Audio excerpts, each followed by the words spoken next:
Hello সবাইকে, আশা করি আপনারা সবাই ভালো আছেন। দেশের নিউজ নিয়ে আবার চলে আসলাম।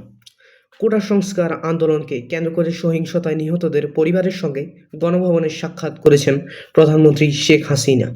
রোববার 28 জুলাই সকালে নিহতদের 34 জন পরিবারের সদস্য গণভবনে আসেন। তাদের মধ্যে ছিলেন বেগম রোকেয়া বিশ্ববিদ্যালয়ের ইংরেজি বিভাগের শিক্ষার্থী আবু সাইদের বাবা মাও।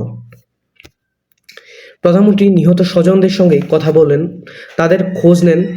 অনেকে প্রধানমন্ত্রীকে জড়িয়ে ধরে কান্নায় ভেঙে পড়েন। এ সময় প্রধানমন্ত্রীও আবেগ সংবরণ করতে ব্যর্থ হন। নিহতদের পরিবারের সদস্যদের কথা শুনে প্রধানমন্ত্রীর অশ্রু গড়িয়ে পড়ে।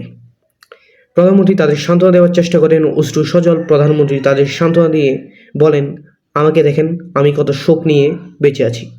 এক রাতে বাবা মা ভাই সহ নিজের স্বজন হারানোর কথা উল্লেখ করে শেখ হাসিনা বলেন, আপনাদের সান্ত্বনা দেওয়ার ভাষা নেই, আপনাদের কষ্ট আমি বুঝি। এই সময় গণভবনের ব্যাংকোয়েট হলেন এক হৃদয় বিদারক পরিবেশ সৃষ্টি হয়। প্রধানমন্ত্রী 34 জনের পরিবারের সদস্যদের হাতে আর্থিক সহায়তা হিসেবে পারিবারিক সঞ্চয়পত্র ও নগদ অর্থ তুলে দেন। এ সময় গণভবনে অন্যান্যদের মধ্যে উপস্থিত ছিলেন জাতীয় সংসদের স্পিকার ডক্টর শিরিন শারমিন চৌধুরী, স্বরাষ্ট্রমন্ত্রী